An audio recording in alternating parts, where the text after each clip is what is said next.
Metro রেলের সর্বশেষ অবস্থা সম্পর্কে জানাতে রাজধানীর দিয়াবাড়িতে ম্যাস ট্রানজিট কোম্পানি লিমিটেডের পক্ষ থেকে প্রেস ব্রিফিং করছেন প্রতিষ্ঠানটির ব্যবস্থাপনা পরিচালক ফারুক আহমেদ। সরাসরি যুক্ত হচ্ছে সেখানে।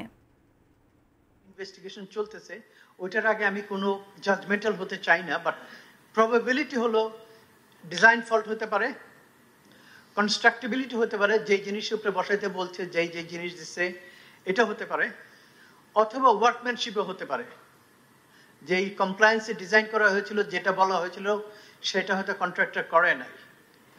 চতুর্থ হতে পারে যে বুঝানোর কথা, যে কনসালটেন্ট আমরা প্রায় 1000 কোটি টাকার উপরে ব্যয় করেছি এটা কনসালটেন্সির জন্য, তারা ঠিক মতো বুঝা নেয় নাই। চারোটাই এটা কম্বিনেশন অফ অল হতে পারে, অথবা ইন্ডিভিজুয়ালি কোনোটা কন্ট্রিবিউটও করতে পারে। তো যেহেতু একটা কমিটি ইনভেস্টিগেট করতেছে, ওই পর্যন্ত আমি আজকের প্রেস কনফারেন্স হয়তো জাজমেন্টাল হতে চাই না, but all are possible. Number 2 question, যে বুয়েট থেকে যে রিপোর্টটা দেওয়া হয়েছিল ওটা ছিল CP03 and 4, ওটাতে বুয়েটের পরীক্ষায় টেস্টে ওটা ফেল করে। স্বাস্থ্যকর অল টাইম ফ্যামিলি কেক, সব সময় অল টাইম হেলদি লাইফ। তারপরে ওই টেস্টটা আবার তারা দেশে না করে বিদেশে করায় আনছে, সেটা হলো জাপান থেকে, এবং আরেকটা দেশ থেকে করায় আনা সার্টিফাই করছে যে this is fit for purposes.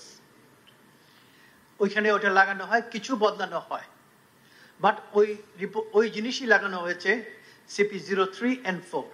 যেটাতে অ্যাক্সিডেন্ট হয়েছে ওই প্যাকেজটা হলো CP05। CP05-এ টেস্টে একবারই পাস করে, এটা বুয়েটেও পাস করে, আমার এখানেও পাস করে, মানে ইন্ডিপেন্ডেন্ট যে চেক করার কথা তাদের পাস করে। এটা আনা হয়েছিল ভিয়েতনাম থেকে, but A Japanese company, manufactured in Vietnam.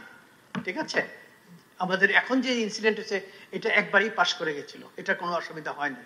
But বললাম যার জন্য যে আমরা যেটা আনছি, দোষ তো বিয়ারিং এর না।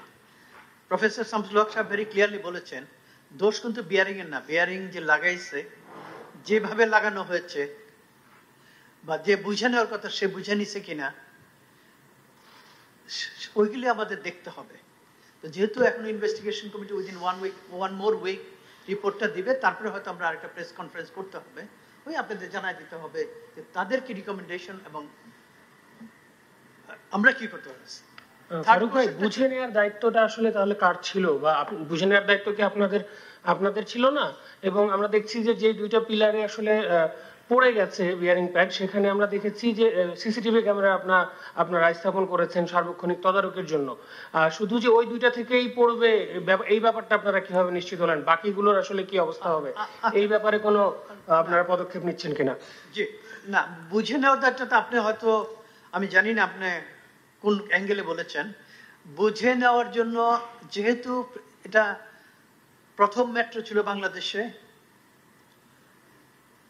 এখানে কোনো ম্যাজিক ওয়েতে এটা লার্নিং কার্ভ সম্ভব না। মেট্রো, আমরা যারা মেট্রোতে কাজ করেছি গত 6 বছর 5-7 বছর, অনেকের লাইফ হয়তো আপনার কেউ মেট্রো চড়েনি নেই জীবনে, কিন্তু আপনার মেট্রোতে কাজ করেছেন।